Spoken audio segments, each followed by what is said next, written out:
الحمد لله الذي خلق السماوات والأرض وجعل الظلمات والنور ثم الذين كفروا بربهم يعدلون هو الذي خلقكم من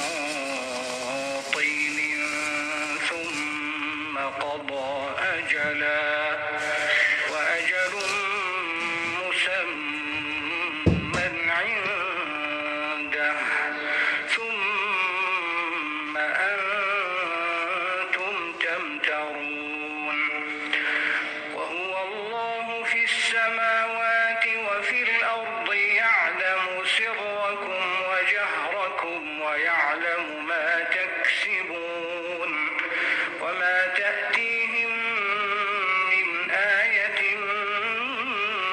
من آيات ربهم إلا كانوا عنها معرضين فقد كذبوا بالحق لما جاءهم فسوف يأتيهم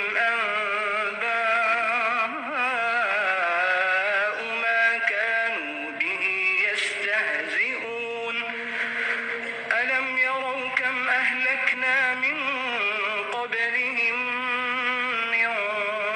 قرن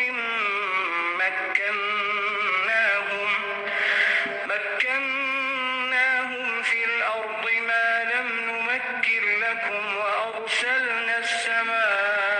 السماء عليهم مدرارا وجعلنا الأنهار تجري من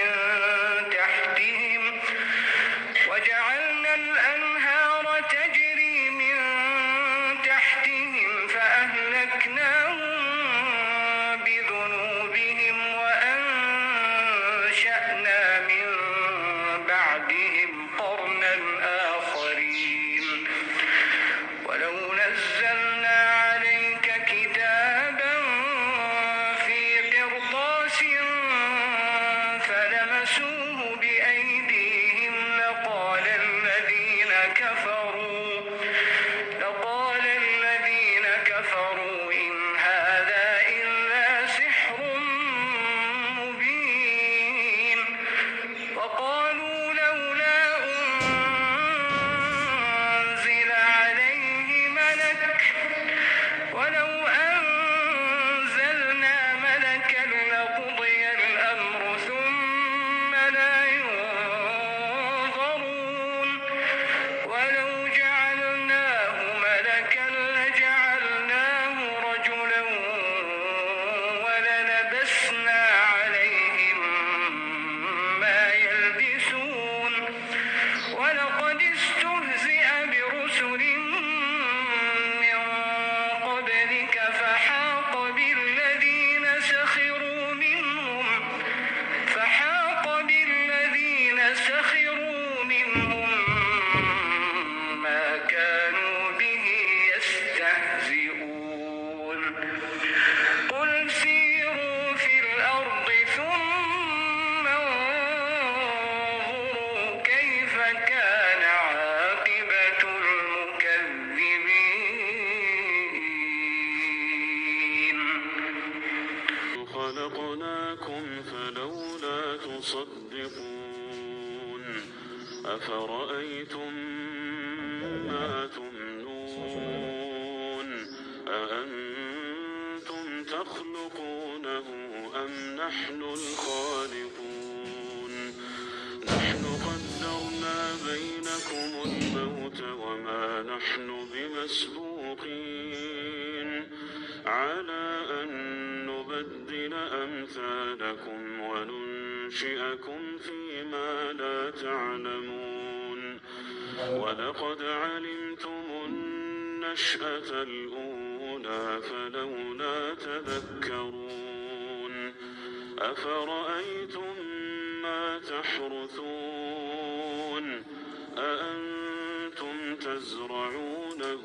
أم نحن الزارعون لو نشاء فجعلناه حطاما فظلتم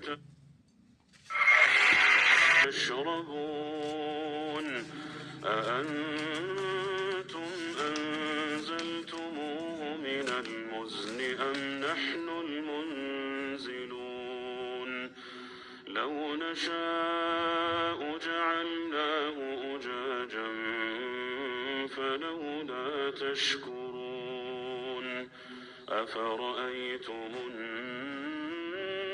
النار التي تورون أأنتم أنشأتم شجرتها أم نحن المنشئون نحن جعلناها تذكرة ومتاعا للمقوين فسبح باسم ربك العظيم بلوا